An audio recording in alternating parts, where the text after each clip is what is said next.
Hola! Your dream vacation to Singapore starts from rupees 44,999 only with GT Holidays, South India's #1 travel brand. Onam பண்டிகை அன்னைக்கு மகாவிஷ்ணுவை வேண்டினோம் அப்படின்னு சொன்னால் மிகப்பெரிய பலன்கள் கிடைக்கும். நன்றுடையானே தீயதே இல்லானே நரைவெள்ளேரி ஒன்றுடையானே உமையொரு பாகம் உடையானே சென்றடையாத திருவுடையானே சிரா. விநாயகருக்கு அருகம்புள்ளையும் துளசினால கிருஷ்ண பரமாத்மாவுக்கு அர்ச்சனை பண்ணி வேண்டிண்டு இந்த உலகத்தில் இருக்கக்கூடிய எல்லாரும் நன்னா இருக்கணும்னு பிரார்த்தனை பண்ணுறது, விவசாயம் செழிக்கணும்னு பிரார்த்தனை பண்ணுறது. இந்த நாளில் கடையெல்லாம் வச்சுட்டு இருக்கிறவங்களுக்கு மட்டை தேங்காய்னு சொல்லுவாங்க. அந்த மட்டை தேங்காவை வாங்கி மஞ்சள் பட்டில் கட்டி 2 காசு போட்டு சந்தன குங்குமம் இட்டு, சங்க காலத்தில் பார்த்துட்டிங்கன்னா இலக்கியத்தில் கூட பாண்டிய மன்னர் இந்த மதுரை மாநகரத்தில் இந்த திருவோணம் பண்டிகை கொண்டாடியதாக ஒரு வரலாறு சொல்லப்படுகிறது.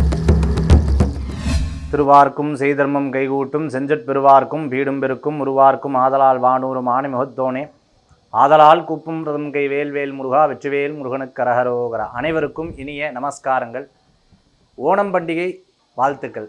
இந்த ஓணம் பண்டிகை அப்படிங்கிறது நம்ம நினச்சிட்டு இருக்கோம், நம்ம கூட இருக்கக்கூடிய சகோதரர்களாகிய கேரளா மாநிலத்தை சேர்ந்தவங்க தான் இதை கொண்டாடணும், அப்படி கிடையாது. இந்த ஓணம் பண்டிகைங்கிறது உலகம் எங்கும் கொண்டாடக்கூடிய ஒரு அற்புதமான நிகழ்ச்சி. இந்த நாள் அன்னைக்கு ரொம்ப விசேஷமாக மகாபலி சக்கரவர்த்தி அந்த கதையெல்லாம் நமக்கு தெரிஞ்சிருக்கும். இன்னும் இந்த நாளில் ஜோதிட சம்பந்தமான சில முக்கியத்துவத்தை நம்ம பார்க்க போகிறோம். இந்த நாளில் திருவோண நட்சத்திரத்தன்னைக்கு யாரை வேண்டினா நல்ல பலன்கள் இருக்கும், எப்படி நிவேத்தியம் பண்ணோம், அதே மாதிரி இந்த திருவோண நட்சத்திரத்தனில் ஜோதிட சம்பந்தமாக இந்த மாதத்தில் இருக்கக்கூடிய சிறப்புகள் பற்றியெல்லாம் நம்ம பார்க்க போகிறோம்.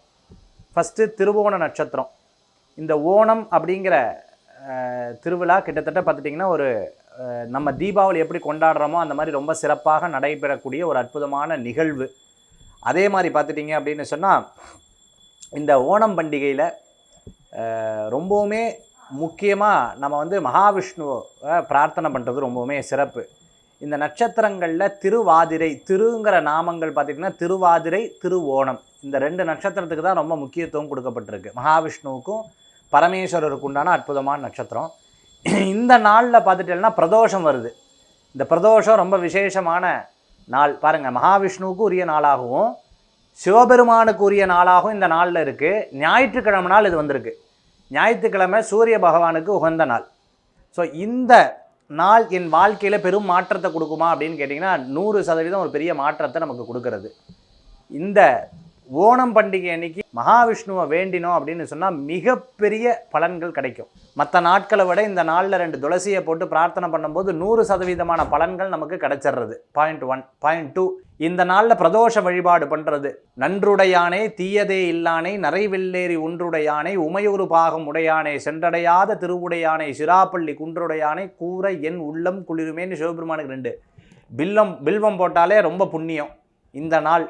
அதே மாதிரி பார்த்துட்டிங்கன்னா ஞாயிற்றுக்கிழமை சூரிய பகவானுக்கு ரொம்ப உகந்த தினம். சூரிய பகவான் அப்படின்னு சொல்லும் பொழுது ஆதித்ய ஹிருதயம் நம்ம மனசில் ஞாபகம் வந்துடுது. காலையில் 6 to 7:30 சூரிய ஹோரை.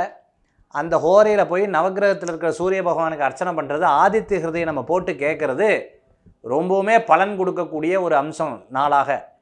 ஆக இந்த ஓணம் பண்டிகை நம்ம வாழ்க்கையில் ஒரு பெரிய மாற்றத்தை கொடுக்கும்.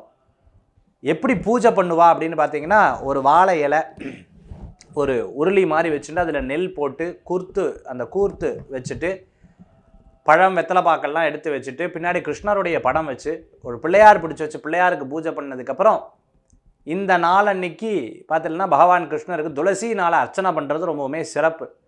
விநாயகருக்கு அருகம்புள்ளையும் துளசினால் கிருஷ்ண பரமாத்மாவுக்கு அர்ச்சனை பண்ணி அதுக்கப்புறம் வேண்டிண்டு இந்த உலகத்தில் இருக்கக்கூடிய எல்லாரும் நன்னா இருக்கணும்னு பிரார்த்தனை பண்ணுறது, விவசாயம் செழிக்கணும்னு பிரார்த்தனை பண்ணுறது ரொம்பவுமே விசேஷமான நாளாக இந்த நாள் இருக்குது.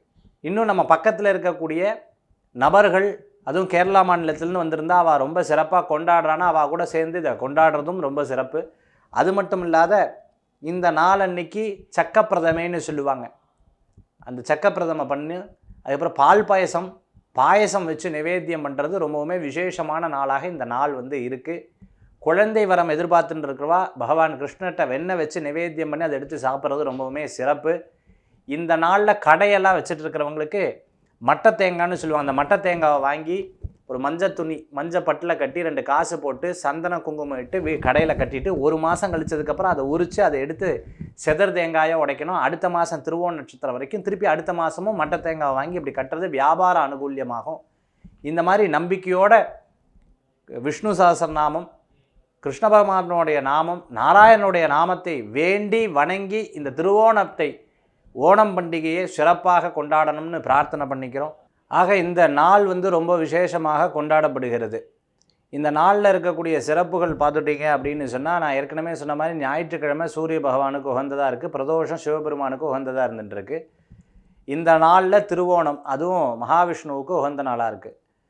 மகாபலி சக்கரவர்த்தி தன்னுடைய மாநிலத்தில், கேரளா மாநிலத்தில் தன்னுடைய மக்களை பார்க்கணும் அப்படின்னு ஒரு வரத்தை கேட்டுக்கிறார். அதுக்கு பகவான் அதுக்கு பூர்ண சம்மதத்தை கொடுக்குறார். அதுதான் இந்த நாள். ஏன்னா இந்த நாளும் மக்களும், இந்த நாடும் மக்களும் ரொம்ப செல்வ செழிப்போடு இருக்கணும். இது அறுவடை காலம். இந்த காலகட்டத்தில் நான் அவங்கள பார்க்கணும் அப்படின்னு சொல்கிறார். தன்னுடைய சொந்த இடத்துக்கு பார்வையிடக்கூடிய இந்த காலம், தன்னுடைய வீட்டுக்கு செல்லக்கூடிய இந்த காலம், அதை ஓணம் பண்டிகையாக ரொம்ப அழகாக கொண்டாடுறா. இந்த ஓணம் பண்டிகையாகப்பட்டது எப்படின்னா, வாசலில் அழகாக கோலம் போடுவா. ஓணம் கோலம் பார்த்துட்டிங்கன்னா ரொம்ப சிறப்பாக போட்டு அந்த தினத்தில் ரொம்ப அழகாக வீட்டில் ரொம்பவுமே சிறப்பாக நம்ம எப்படி தீபாவளி பண்டிகை கொண்டாடுறோமோ அந்த மாதிரி கொண்டாடுறார். சங்க காலத்தில் பார்த்துட்டிங்கன்னா இலக்கியத்தில் கூட பாண்டிய மன்னர் இந்த மதுரை மாநகரத்தில் இந்த திருவோணம் பண்டிகை கொண்டாடியதாக ஒரு வரலாறு சொல்லப்படுகிறது. அவ்வளோ விசேஷங்கள் அதனால தான் நான் ஆரம்பிக்கும் போது சொன்னேன், இந்த ஓணம் பண்டிகை வெறும் கேரள மாநிலம் மட்டுமில்லாது உலகமெங்கும் கொண்டாடப்படக்கூடிய ஒரு நிகழ்வாக இருக்குது. எல்லோருக்கும் விவசாயம் செழிக்க வேண்டும், தானியங்கள் பெருக வேண்டும், சீரும் சிறப்புமாக அமைய வேண்டும் என்று பிரார்த்தனை செய்யக்கூடிய ஒரு அற்புதமான நாளாக இந்த நாள் கொண்டாடப்படுகிறது. ஜோதிட சாஸ்திர ரீதியாக பார்த்துட்டிங்க அப்படின்னு சொன்னால், இந்த திருவோண நட்சத்திரம் அப்படிங்கிறது எந்த ராசியில் வருது அப்படின்னு பார்த்தோம்னா, மகர ராசி அப்படிங்கிற ராசியில் வருது. இந்த மகர ராசி அப்படிங்கிறது மேஷத்திலிருந்து காலபுருஷ தத்துவத்தின் பிரகாரம் பார்த்துட்டிங்கன்னா இது 10ஆம் ராசி. இந்த 10ஆம் ராசிக்கு ரொம்ப மகத்துவம் அதிகமாக இருக்குது. இந்த 10ஆம் ராசிங்கிறது கர்மஸ்தானம்னு சொல்லுவாங்க. இந்த கர்மஸ்தானம்னா தொழில், நம்ம செய்யக்கூடிய தொழில். இந்த தொழிலுக்குண்டான ஒரு அற்புதமான நட்சத்திரம் கொண்டது தான் இந்த திருவோணம். அதனால தான் நான் சொன்னேன், கடைகளில் இந்த தேங்காய் வாங்கி கட்டுறது ரொம்ப விசேஷம், வியாபார ஸ்தலங்களில் தேங்காய் வைக்கிறது ரொம்பவுமே சிறப்பு அப்படிங்கிறத நான் சொன்னேன். ஏன்னா சந்திரன், இந்த சந்திரன் தினத்தை குறிக்கக்கூடிய ஒரு அதிபதினு சொல்லலாம். தாய்க்குண்டான அதிபதி சந்திரன் தான். மாத்ருகாரகன்னு சொல்லுவாங்க, மனோகாரகன்னு சொல்லுவாங்க. நிறையா பேருக்கு இன்றைக்கி மனசு தான் சரியில்லைன்னு சொல்கிறது. நிறையா நோய் நொடிகள் ஒரு பக்கம் இருந்து மருத்துவர் ஒரு பக்கம் பார்த்தாலும், சார் மனசு சரியில்லை சார்னு சொல்கிறவங்க ஏராளமான பேர் இருந்துகிட்ருக்காங்க. அந்த மாதிரி நபர்களுக்கு கூட இந்த நட்சத்திரம், இந்த நாள் ரொம்பவுமே சிறப்பாக இருக்கக்கூடிய ஒரு நாளாக இருக்குது. ஆக இந்த தினத்தில் நாம் பார்த்துட்டிங்க அப்படின்னு சொன்னால், பகவானை வேண்டுறது ரொம்பவுமே சிறப்பு. இன்னும் ரொம்ப அந்த நாளில் பார்த்துட்டோம் அப்படின்னா, நாராயண நாமத்தையும் விஷ்ணு சஹஸ்ரநாமம் போட்டு கேட்குறது, துளசினால் அர்ச்சனை பண்ணுறது, முடிஞ்சால் பக்கத்தில் இருக்கக்கூடிய பெருமாள் கோயிலில் போய் தரிசனம் பண்ணிட்டு வந்தது, அன்றைக்கி சாயந்தரம் பிரதோஷ வழிபாடுக்கு சிவபெருமான் கோயிலில் போய் அபிஷேகம் பண்ணுறது, அலங்காரம் பண்ணுறது, அந்த அலங்கார தரிசனத்தை பார்க்குறது ரொம்பவுமே சிறப்பான நாளாக இந்த நாள் இருக்குது. ஆக இந்த திருவோணம், இந்த ஓணம் பண்டிகை ரொம்பவும் சீரும் சிறப்புமாக கொண்டாடக்கூடிய ஒரு அற்புதமான பண்டிகை. இது நாட்டு மக்களுக்கு செல்வ செழிப்பையும் தானியங்கள் பெருகிறதுக்காக பகவான் கிருஷ்ணரை வழிபடக்கூடிய, பகவான் நாராயணரை வழிபடக்கூடிய அற்புதமான நாளாக இந்த நாள் இருக்கிறத நம்மளால் பார்க்க முடியாது. எத்தனை மணிக்கு இந்த ஓணம் பண்டிகையை கொண்டாடணும் அப்படின்னு கேட்குறாங்க. எப்பவுமே சூரிய உதய காலத்தில் இதை கொண்டாடுறது ரொம்பவுமே விசேஷமான பலன்களை கொடுக்கக்கூடியதாக இருக்கும். அதே மாதிரி எந்தெந்த கோயிலுக்கு போகிறது ரொம்பவுமே சிறப்பு அப்படின்னு கேட்டிருக்காங்க. 108 திவ்ய தேசங்களில் எந்த கோயிலுக்கு போனாலும் ரொம்பவுமே சிறப்பு. பக்கத்தில் இருக்கக்கூடிய பெருமாள் சன்னிதானத்தில் போய் வழிபடுறது ரொம்பவுமே சிறப்பாக இருக்கும்.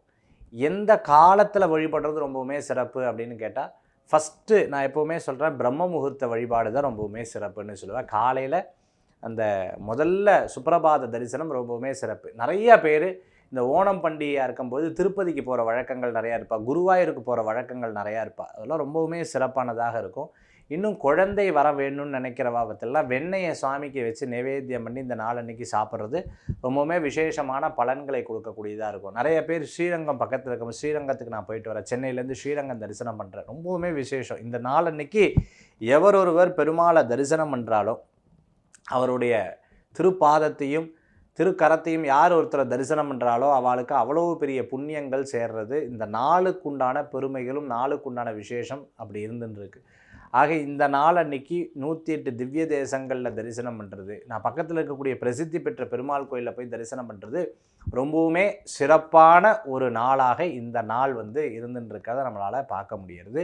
இன்னும் சில வீடுகளில் பார்த்துட்டோன்னா தம்பதியாக உட்காந்து பூஜை பண்ணுறது, இந்த கணவன் மனைவி குழந்தைகளோடு உட்காந்து பூஜை பண்ணுறதுன்னா நான் நிறையா பார்த்துருக்கேன். அது இன்னும் ரொம்ப சிறப்பை கொடுக்கும், குடும்பத்தில் அன்னோன்யத்தை கொடுக்கக்கூடியதாக இருக்குது. நம்ம என்ன கேட்டாலும் வரம் கொடுக்கக்கூடிய அற்புதமான நாளாக இந்த ஓணம் பண்டிகை இருக்கிறது. இது அனைவருக்கும் ஓணத் திருநாள் நல்வாழ்த்துக்கள். Hola! Your dream vacation to Singapore starts from rupees 44,999 only with GT Holidays, South India's #1 travel brand.